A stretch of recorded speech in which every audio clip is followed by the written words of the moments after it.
Sekarang saya mau tanya kepada Anda, Al-Quran An-Nisa yang benar atau Kainama yang benar?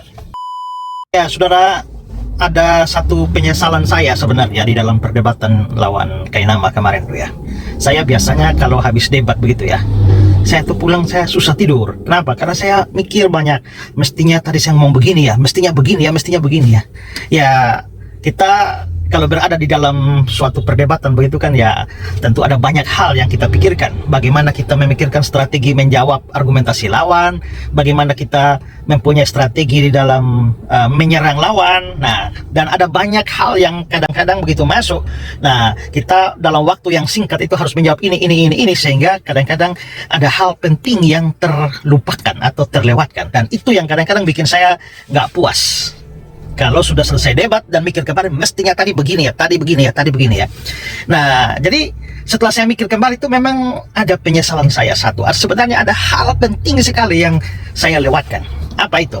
Nah, itu pada saat yang terakhir itu ya, yang Edi Praitno itu ya, yang dengan tidak tahu malunya datang bertanya soal Ibu Yesus ya, Maria Magdalena itu ya.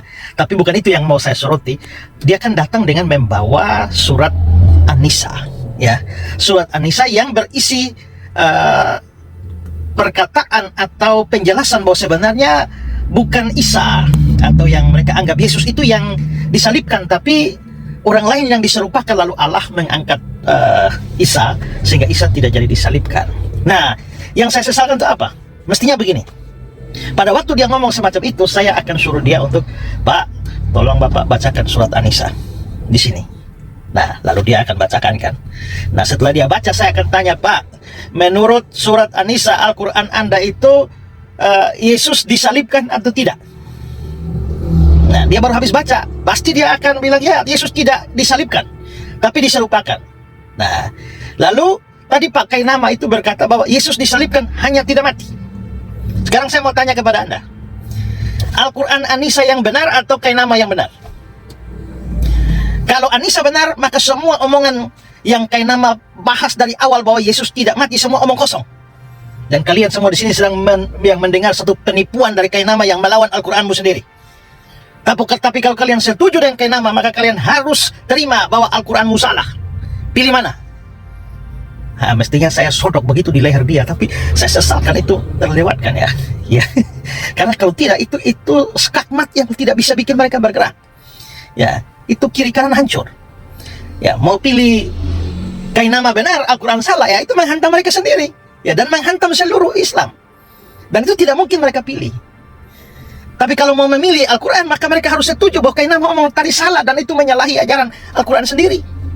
Ya, dan itu sama seperti menyodorkan buah simalakama ke mulutnya mereka itu ya. Nah, tapi sayang sekali saya lewatkan bagian itu. Nah, itu salah satu yang saya sesalkan. Ada beberapa lagi ya, tapi ya itu yang paling saya sesalkan itu adalah ini. Ya, nah itu mungkin walaupun sudah selesai dan tidak debatnya sudah selesai dan saya tidak jadi menyampaikan itu, tapi ini harus jadi bahan pikiran kalian orang Islam dan Kainama dan anak buah yang tolol-tolol semua itu, termasuk Edi Praitno tuh. Kamu mikirlah Edi, ya. Kalau omonganmu benar, maka si Kainama pasti salah. Kalau Kainama yang benar, dengan ocehannya Al-Quranmu salah. Kau pilih Kainama atau pilih Al-Quran? Di sini ku perhadapkan kepada buah simalakama kawan. Ya. Nah, lalu ada hal lain yang saya juga abaikan dari pertanyaan itu adalah, kenapa ya Pak? Kok kalian itu selalu berusaha mencari pembenaran kitab kalian dan nabi kalian itu dari Alkitab kami? Ya. Apa nggak percaya diri ya bahwa Al-Quran kalian sendiri tanpa yang lain-lain itu cukup layak dipercaya? Nabi kalian tuh nggak ada di Alkitab kami mulai dari Kejadian sampai Wahyu, tapi kalian berusaha cari ayat sedemikian rupa supaya Nabi kalian tuh bisa masuk gitu loh. Ya, sampai Kidung Agung 5 ayat 16 ada kata Mahmadim di sana, lalu ditarik-tarik Mahmadim menjadi Mahmad, menjadi Ahmad, dan itu adalah nama dari Muhammad. Makanya saya tanggapan begitu, saya bilang ya sekian lama nganggap bahwa kitab Kidung Agung itu kitab porno. Nah, sekarang tidak malukah mencari Nabi kalian di dalam kitab porno itu? Nah, itu kan tidak pakai otak itu loh. Lagi pula hanya karena ada kata Mahmadim dengan Mahmad Ahmad, karena bunyinya sama langsung berkata, oh pasti itu Muhammad. Hanya karena bunyi sama itu tak berarti ada hubungan kawan. Itu makanya Pak Bambang Nursena bilang, ikut gaya pikir model begitu maka kita harus berkesimpulan bahwa ada hubungan antara Naruto dan Naruto, ya, karena namanya sama, satu Naruto satu Naruto. Apalagi tempat lahirnya juga mirip karena Naruto lahir di Tokyo, sementara Naruto lahir di Mojokerto. Nah, Tokyo, Mojokerto kan mirip. Nah, itu kan model otak kalian tuh kan begitu ya. Nah, ada nabi kalian tuh di Alkitab kami ya. Tak usah paksa-paksa diri ya.